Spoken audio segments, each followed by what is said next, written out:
Hello friends, you are once again welcome on the online platform of Arun Dalal English Classes YouTube channel, and today we are going to discuss some miscellaneous blanks on tenses. Tense के topic के ऊपर बेटे किस प्रकार के आपके questions आते रहते हैं, तो आज हम उनकी मिसलेनियस प्रैक्टिस करेंगे, मिक्स्ड प्रैक्टिस करेंगे। 10-20 सेंटेंसेस इसके अंदर देखते हैं कैसे करते हैं और क्या हैं। पहली स्टेटमेंट आपके स्क्रीन पर, When the principal entered the class, a student dash on the blackboard. बेटे फिर से वही आप लोगों को कहना है कि एक एक चीज़ के टुकड़े करके देखेंगे, उसे एलिमिनेट करने की कोशिश करेंगे। अगर आप लोग ऐसा नहीं करते हो तो आपने आंशिक रूप से सीखा, मार्जिनल पोर्शन का ही सीखा, इससे ज़्यादा नहीं सीखा। तो हमें मार्जिनली नहीं सीखना किसी चीज़ को, हमें थॉरोली सीखना है। तो यहाँ पर कहा व्हेन द प्रिंसिपल एंटर्ड, जैसे ही एंटर्ड पे नजर गई, इसका मतलब बेटे ये पास्ट टाइम रेफरेंस है, अतीत की तरफ इशारा किया गया है। अतीत की तरफ इशारा है, इसका मतलब राइट्स तो हो नहीं सकता, राइट्स तो प्रेजेंट इंडेफिनिट में आ गया, यानी लिखता है वाली सेंस आ गई। इज राइटिंग भी नहीं हो सकता, ये तो प्रेजेंट में आ गया, लिख रहे हैं, गलत हो जाएगा। अब या तो रोट या वॉज राइटिंग। अब एक घटना घटी तो दूसरी उस समय पे चल रही थी, तो यहां पर रोट लिखा ना करके क्या कर देंगे, was writing. When the principal entered the class, a student was writing on the blackboard, ये बन जाएगा। दूसरी बात, जो ये एंटर शब्द आया है, इसके साथ हम बेटे इन लगाएं या इनटू लगाएं, दूसरा एरर्स के टॉपिक में ये आता है कई बार। अब इसे भी समझने की कोशिश करेंगे। बेटे हमेशा एक चीज़ को ध्यान रखेंगे, ठीक है, वो क्या है कि जब आप फिजिकली किसी जगह पर प्रवेश करते हो तो वहाँ पर इन या इनटू कुछ नहीं लगाया जाता, क्योंकि एंटर का मतलब ही क्या होता है बेटे, प्रवेश करना। और जब एंटर के साथ हम क्या लगा देते हैं, इनटू, तो वहाँ पर इसका प्रयोग अलग अलग तरीके से होता है। जैसे एक होता है कम इनटू फोर्स या एंटर इनटू फोर्स, यानी इम्प्लीमेंट किया जाना कुछ चीज़, वहाँ पर होता है। दूसरा, जब कोई कॉन्ट्रैक्ट, कोई पैक्ट, कोई ट्रीटी, कोई एग्रीमेंट साइन करते हो तो एंटर इनटू का प्रयोग किया जाता है, क्योंकि उसमें आपने फिजिकली प्रवेश नहीं किया बल्कि उसको ज्वाइन किया है। तो इस प्रकार की समस्याओं का ध्यान रखेंगे। नेक्स्ट है बेटे आपका, she dash TV when her husband came. अब यहां पर हमने देखा केम, फिर से पास्ट टेंस आ गया बेटे, पास्ट टेंस आया तो यहां पर भी पास्ट टेंस आएगा। शी हमारा सिंगुलर सब्जेक्ट है, वॉच तो आ नहीं सकता, वॉचेज होता तो सोचते। अब ये वैसे भी प्रेजेंट, एलिमिनेट हो गया। इज वॉचिंग देख रही है, एलिमिनेट हो जाएगा। अब वॉच्ड देखा, गलत हो जाएगा, क्या आ जाएगा, वॉज वॉचिंग, यानी एक समय पर एक घटना घटी तो दूसरी उस समय पे चल रही थी, तो क्या आ जाएगा, she was watching television. Our professor of geography always dash to prove that the earth revolves round the sun. अब बेटे हमारे जो प्रोफेसर साहब हैं, किसके, भूगोल के, हमेशा क्या करते हैं, डैश करते हैं, टू प्रूव, ये साबित करने की कोशिश करते हैं कि the earth revolves round the sun, कि वो क्या है, धरती आपकी कहाँ घूमती है, सूर्य के चारों तरफ घूमती है। अब बेटे ट्राइज, ट्राइज हमारा आ सकता है, क्योंकि यहाँ पर आपने ये नहीं बताया कि वो जिंदा है या मर गए हैं, ठीक है। अगला तो यूनिवर्सल ट्रूथ है। अब अगर वो मर चुके होते तो हम ट्राइड का प्रयोग करते, हमेशा ऐसा कहा करते थे, लेकिन हम उन्हें कंसीडर नहीं कर सकते, तो ट्राइज आ सकता है प्रेजेंट में, ट्राइड पास्ट में आता जब यहाँ पास्ट की तरफ इंडिकेशन होता। वॉज ट्राइंग और इज ट्राइंग गलत हो जाएगा बेटा। यहाँ इज ट्राइंग की बात जब करते, हमेशा कोशिश करते ही रहते हैं, यानी पीछे पड़े रहते हैं कि ऐसा ही है, तब अलग कॉन्सेप्ट आता, ये अब यहाँ पर इनएप्रोप्रिएट है। Is it clear? अगले पे चलते हैं बेटा।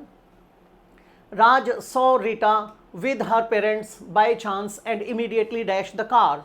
अब यहाँ पर राज, राज ने किसको देखा, ये पास्ट टाइम रेफरेंस आ गया, सेकंड फॉर्म आ गया, यानी पास्ट इंडेफिनिट टेंस, ठीक है। राज ने किसको देखा, रीटा को देखा, उसके माता पिता के साथ, बाय चांस, अचानक ही उसकी नज़र वहाँ पर गई, एंड इमीडिएटली, और तुरंत उसने, एट वंस उसने क्या किया, इंस्टेंटली अपनी गाड़ी को डैश किया। अब जैसा यहाँ पर सेकंड फॉर्म थी, यहाँ पर भी सेकंड फॉर्म आएगी बेटे। उन्होंने एकदम से अपनी गाड़ी को रोक लिया, तो यहाँ पर स्टॉप, स्टॉप तो आ नहीं सकता क्योंकि राज हमारा सिंगुलर सब्जेक्ट है, स्टॉप्स होता तो प्रेजेंट इंडेफिनिट में सोचते, ये गलत हो गया। स्टॉप्स दे रखा है लेकिन हम कंसिडर नहीं कर सकते क्योंकि वहाँ पर सॉ आया था, ये एलिमिनेट हो गया। वो स्टॉपिंग, रोक रहा था, बिल्कुल गलत हो जाएगा, क्या आ जाएगा हमारा, stopped. How many packs of wine dash in the party yesterday? How many PACS of wine dash. अब बेटे हमारा सेंटेंस किससे शुरू हुआ, क्वेश्चन वर्ड से शुरू हुआ है। दूसरी बात क्या है, पीछे क्वेश्चन मार्क लगा हुआ है, यानी साइन ऑफ इंटेरोगेशन भी लगा हुआ है। अब मुद्दा ये है, how many PACS of wine के बाद हमारी क्या आनी चाहिए, हेल्पिंग वर्ब आनी चाहिए। और जब यहाँ हेल्पिंग वर्ब की बात करेंगे तो यहाँ पर यू दे रखा है, ये एलिमिनेट हो गया। वर आ सकता है, डिड आ सकता है, डू आ सकता है। दूसरी चीज हमने क्या देखा, यस्टरडे, यस्टरडे दिया गया है, इसका मतलब पास्ट टाइम रेफरेंस है बेटे, तो डू यू ड्रिंक भी गलत हो गया। अब यहाँ दो आ गए। अब बेटे ये जा चुका, ये है वर यू ड्रिंकिंग, पी रहे थे। क्या यहाँ कॉन्टिन्यूटी का कहीं पे बोध है? यहाँ सीधा सीधा पूछा गया है कि कल आपने शराब के कितने पैग लिए थे, तो क्या आ जाएगा, डिड यू ड्रिंक, ये आ जाएगा। नेक्स्ट है बेटा, I was watching my favourite programme on television. अब यहाँ पर ये पास्ट कॉन्टिन्यूस की बात कर रहा है। मैं देख रहा था अपना फेवरेट प्रोग्राम टेलीविजन के ऊपर, व्हेन माई वाइफ डैश, जब मेरी वाइफ डैश इन, अंदर आई, आ रही थी नहीं, आ चुकी थी नहीं, आई, तो कम तो हो नहीं सकता। वाइफ हमारा क्या है, सिंगुलर सब्जेक्ट है, सिंगुलर सब्जेक्ट है तो सिंगुलर वर्ब होती तो सोचते जैसे कम्स आया, लेकिन क्योंकि पास्ट है तो कम्स भी एलिमिनेट हो गया। अब हमारे ये दो आ गए, यहाँ भी पास्ट कॉन्टिन्यूस, यहाँ भी, ये गलत हो जाएगा। ये तो जब आता ना, जब एक समय पे दो व्यक्ति हैं, दोनों अलग अलग काम कर रहे हैं, वहाँ वाइल लगाकर हम इसका प्रयोग कर सकते थे। अब ये भी गया, क्या आ जाएगा, came in. Sonia cut her finger while she dash vegetables. अब बेटे सोनिया, सोनिया हमारा क्या है, सब्जेक्ट है, सिंगुलर सब्जेक्ट है। अब कट वर्ब आया, वर्ब का फर्स्ट फॉर्म भी कट होता है, सेकंड भी कट होता है और थर्ड फॉर्म भी कट होता है, जैसे cut cut cut, put put put, hurt hurt hurt, cast cast cast, telecast telecast telecast, broadcast broadcast broadcast, सारे। Read read read, read read read में तो हमें क्या पता चल जाता है, प्रोनाउंसिएशन से अंतर पता चल जाता है, लेकिन कट कट कट में तो नहीं पता चलता। अब ये अगर वर्ब की फर्स्ट फॉर्म होती यानी प्रेजेंट टेंस होता तो शी को देखते ही सिंगुलर सब्जेक्ट के साथ सिंगुलर वर्ब आता। अब ये तो प्लूरल नंबर है, कट्स आता तो first form, has have had होता तो ये आपकी थर्ड फॉर्म आ जाती, या पैसिव वॉइस होता तो ये थर्ड फॉर्म होती, गेट या हैव पॉजिटिव वर्ब्स होते तो ये थर्ड फॉर्म होती, एडजेक्टिव होता तो ये थर्ड फॉर्म होती। अब ऐसा कुछ भी नहीं है, इसका मतलब ये क्या है, वर्ब का सेकंड फॉर्म यानी पास्ट इंडेफिनिट टेंस। अब ये पास्ट टाइम रेफरेंस है, तो ये Sonia cut her finger while she cut vegetables, ये तो गलत हो गया। इसका मतलब काटी नहीं, काट रही थी उस टाइम पे कट गई, कट्स गलत हो जाएगा, प्रेजेंट में आ गया। हैड कट, काट चुकी थी, काट चुकी थी का मतलब है कि एक काम होने से पहले दूसरा हो चुका था, जैसे कई बार आप क्या कहते हो, डॉक्टर के आने से पहले रोगी मर चुका था, ये गलत हो गया। हमारा क्या आ जाएगा, was cutting. Dev Singh still remembers the day, Dev Singh को अभी भी याद है वो दिन, अभी भी याद है, when he first dash to Golden Temple with his bosom friend, जब वो अपने परम मित्र के साथ, इंटीमेट फ्रेंड के साथ, सॉलमेट के साथ, बेस्ट फ्रेंड के साथ, चम के साथ कहाँ गया था, मंदिर गया था। कौन सा, गोल्डन टेम्पल यानी स्वर्ण मंदिर। इसका मतलब उसे आज भी याद है जब ये घटना घटी थी। अब घटी थी तो पास्ट की बात है, गोज, गोज तो क्या है, वो जाता है वाली सेंस में आ जाएगा, ये तो गलत हो जाएगा। वेंट बेटे हो सकता है, हैड गॉन का प्रयोग जब किया जाता जब यहाँ पर कोई एडवर्ब ऐसा आता जो पास्ट परफेक्शन की तरफ इशारा करता, या कोई ऐसी घटना आती जिसके होने से पहले कोई काम हो चुका था, तो ये भी एलिमिनेट हो जाएगा। वॉज गोइंग जा रहा था, बिल्कुल इनअप्रोप्रिएट, क्या आ जाएगा, went. The train had already departed, बेटे रेल पहले ही जा चुकी थी। Before my parents dash the station, अब एक काम होने से पहले दूसरा हो चुका था, थोड़ी देर पहले बताया ना, डॉक्टर के आने से पहले रोगी मर चुका था। अब रोगी यानी पेशेंट महोदय तो जा चुके थे, कब, डॉक्टर के आने से पहले पहले। अब यहाँ पर एक में क्या आया, हेड के साथ थर्ड फॉर्म आया, बिफोर कंजंक्शन आ गया, यहाँ पर क्या आ जाएगा, वर्ब का सेकेंड फॉर्म यानी पास्ट टेंस आ जाएगा। ठीक है, रीच गलत हो गया, माई पेरेंट्स रीच, ये तो प्रेजेंट के अंदर कंसिडर करते तब आता, गलत हो गया। रीच्ड हो सकता है, हैड रीच्ड बेटे बिल्कुल गलत हो जाएगा। हैव रीच्ड तो प्रेजेंट में पहुंच चुके हैं, बिल्कुल गलत है। फिर क्या है, वर रीचिंग, क्या आ जाएगा, reached. Had you worked hard, बेटे हैड आया, वर्ब का थर्ड फॉर्म आया और पीछे क्या लगा रखा है, फुल स्टॉप लगा रखा है, ये हमारा सब्जेक्ट है। सब्जेक्ट के पहले आमतौर पे हेल्पिंग वर्ब आता है तो वो सेंटेंस इंटेरोगेटिव माना जाता है। लेकिन क्योंकि ये इंटेरोगेटिव नहीं है, यहाँ कोई प्रश्न नहीं पूछा गया है, यहाँ पर हैड को इफ़ को रिप्लेस करने के लिए लगाया गया है, कंडीशन को हटाने के लिए लगाया गया है।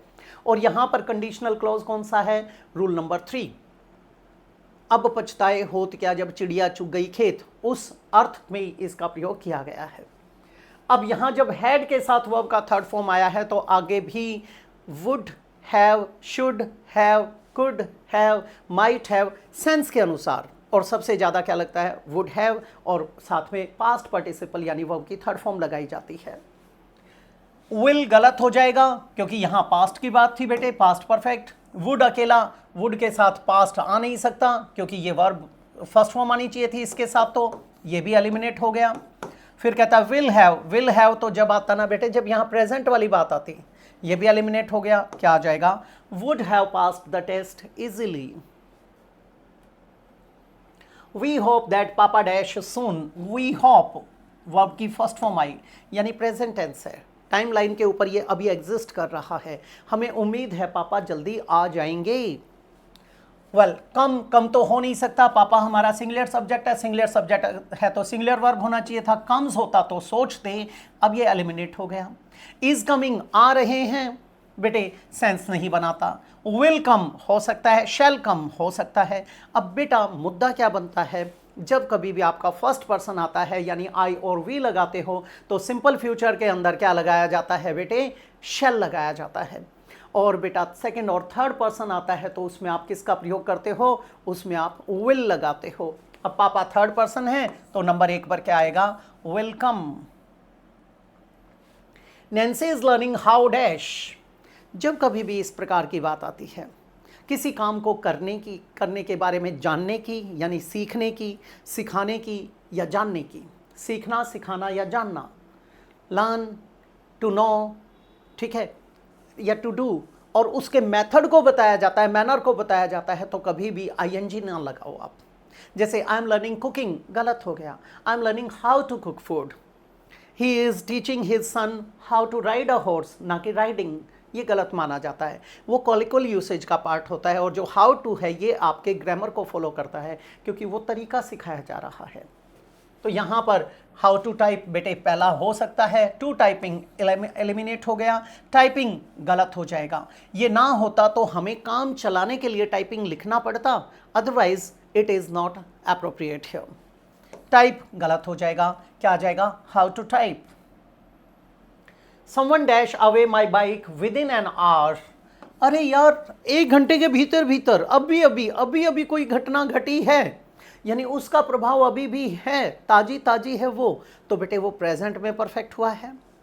अब समवन टेक्स, ले जाता है, ये अगर आदत होती कि हर रोज ले जाता है तो हम इसके बारे में सोचते हैं। टुक, ले गया था लेकिन अब उसका नाता नहीं है, वो तो अतीत की घटना है। दम तोड़ चुकी, गलत हो गया। हैज़ टेकन हो सकता है, हैड टेकन बिल्कुल इनएप्रोप्रिएट है, क्या आ जाएगा? Has taken. There are no taxis available here. बेटे यहाँ पर आज कोई भी टैक्सी उपलब्ध नहीं है, ठीक है। प्रेजेंट में बात आ गई, today because all the taxi drivers, और ऑल द टैक्सी ड्राइवर्स ये हमारा क्या है? प्लूरल सब्जेक्ट है, तो प्लूरल वर्ब आएगा। वेंट तो आ नहीं सकता क्योंकि प्रेजेंट है, तो वेंट गलत हो गया। गो, जाते हैं। बेटे जाते हैं का प्रयोग जब किया जाता जब वे अक्सर जाते हैं, इतने बजे वो हर रोज भूख हड़ताल पे निकल जाते हैं, तो बेटा ये गलत हो जाएगा। फिर कहता है हैव गॉन, हो सकता है विल गो, जाएंगे, गलत हो गया, क्या आ जाएगा? Have gone. There are no taxis available here today because all the taxi drivers have gone on hunger strike. The patient dash suffering from fever since last week. अब बेटे केवल इतना होता, द पेशेंट इज सफरिंग हम कर देते, was का प्रयोग करेंगे नहीं क्योंकि वो तब से अब तक की बात है, कर रहा था तो हम सोचते। हैज़ बीन हो सकता है, हैज़ आ नहीं सकता, हैज़ के साथ V1 ING नहीं आएगा, ये गलत हो जाएगा, ठीक है। हैज़ के साथ तो पास्ट पार्टिसिपल लगाते हो आप लोग। अब यहाँ पर ये जो सिंस लास्ट वीक आया है, इसका मतलब है ये आपकी टाइम लाइन है। इस टाइम लाइन पे यहाँ पर इस बिंदु पे वो बीमार हुए थे और तब से अभी तक वो चल रहे हैं, यानी प्रेजेंट परफेक्ट और suffering continuous, present perfect continuous, तो क्या आ जाएगा सी। हम इसे भी छोड़कर क्या कर देंगे, ड्रॉप कर देंगे। अगर बोलने के समय पे कोई काम चल रहा है तो इज, बोलने के समय पर कोई काम चल रहा था तो वॉज, अब क्या आ जाएगा, has been suffering. Susan, my ex colleague has been suffering from malaria since she dash her job. अब बेटे वो मलेरिया से ग्रसित है, कब से है, जब से उसने जॉब छोड़ी थी। जॉब छोड़ती है नहीं, ठीक है।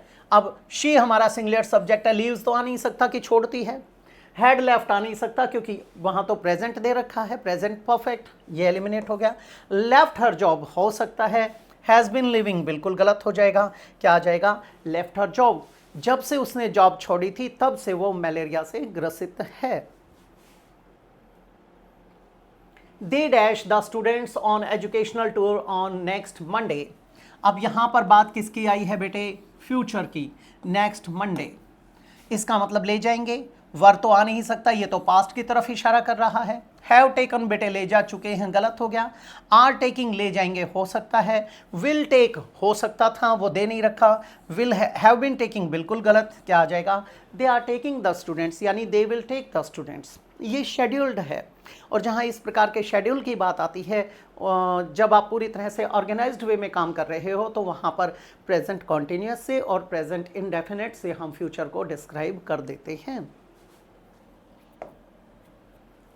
I have just hired a typewriter, बेटे मैंने अभी अभी क्या किया है, एक टाइपराइटर किराए पर लिया है। And I dash how to type nowadays, और आजकल मैं कैसे टाइप करते हैं ये सीख रहा हूँ। आई एम लर्निंग बेटे हो सकता है। आई हैव लर्नड बेटे गलत हो जाएगा। आई लर्नड सीखी, पास्ट, पास्ट तो चाहिए ही नहीं। आई विल लर्न सीखूंगा, गलत हो गया। I am learning how to type nowadays. By July next, बेटे कब की बात है, फ्यूचर की बात है। आगे फ्यूचर में, she dash in this firm for 11 years, जब यहां पर ये आ गया कि 11 साल से वो काम कर रही होगी, यानी इस ऑर्गेनाइजेशन में अगली जुलाई तक वो यहाँ कब से काम कर रही होगी, इतने साल से काम कर चुकी होगी। अब बेटे विल वर्क तो बिल्कुल इनएप्रोप्रिएट है। विल हैव बीन वर्किंग बेटे हो सकता है। शी विल बी वर्किंग बेटे ये तो सिर्फ कॉन्टिन्यूटी को बता रहा है at the time of speaking, लेकिन यहाँ तो टाइम भी दिया गया है। हैज़ बीन वर्किंग आ नहीं सकता, ये तो प्रेजेंट में ले आएगा, बात फ्यूचर की है, क्या आ जाएगा, विल हैव बीन वर्किंग। ये आपका हेल्पिंग वर्ब है, फ्यूचर को बता रहा है। ये पार्टिकल है, ये भी पार्टिकल है, ये मेन वर्ब है, लेकिन ये फ्यूचर को बता रहा है। हैव किसके लिए आता है, थर्ड फॉर्म के साथ आता है, कंप्लीशन को शो करेगा। बीन हमारा वर्ब की थर्ड फॉर्म परफेक्ट आ गया, और ये कॉन्टिन्यूटी को बता रहा है। ये विल हैव फ्यूचर हो गया, और ये आपका परफेक्ट हो गया, ये कॉन्टिन्यूअस, तो future perfect continuous. The train dash before we reach the station. अब द ट्रेन हमारा सिंगुलर सब्जेक्ट है, आगे सिंगुलर वर्ब आना चाहिए। दूसरी बात यहाँ पर बिफोर दिया गया है। अगर वी रीच आया, वर्ब का फर्स्ट फॉर्म है, यानी किस में बात कर रहा है, वो प्रेजेंट में बात कर रहा है बेटे। जब यहाँ प्रेजेंट है, अब बच्चे क्या सोच जाते हैं, यहाँ रीच्ड समझ लेते हैं अपनी तरफ से। जैसे डॉक्टर के आने से पहले रोगी मर चुका था, वहाँ रीच्ड होता तो यहाँ हैड के साथ वर्ब की थर्ड फॉर्म आती, यानी पास्ट परफेक्ट आ जाता। अब वो तो आ नहीं सकता, तो हैड डिपार्टेड एलिमिनेट हो जाएगा। इज डिपार्टिंग बिल्कुल गलत है। विल हैव डिपार्टेड हो सकता है। हैज डिपार्टेड बेटे जा चुके हैं, गलत हो गया। The train will have departed before we reach the station, जब तक हम स्टेशन पे पहुंचेंगे रेल छूट चुकी होगी, चुकी है नहीं, चुकी होगी, तो हमारा क्या आ जाएगा, विल हैव डिपार्टेड। तो बेटा ये थी आपकी एक्सरसाइज। अब के लिए बड़ी इजी एक्सरसाइज थी, लेकिन इसमें समझने की बहुत कुछ चीज़ें थी। तो इसी तरीके से हम नई नई चीज़ें उठाते रहेंगे, आगे बढ़ते रहेंगे। आप इसी तरीके से अपना प्यार बनाए रखें, अपनी प्रॉब्लम्स हमारे साथ साझा करते रहें, और हम धीरे धीरे अपने लक्ष्य को हासिल कर लेंगे। इसी के साथ मैं आपसे इजाज़त चाहूँगा। मिलते हैं अगली क्लास में। नमस्कार दोस्तों।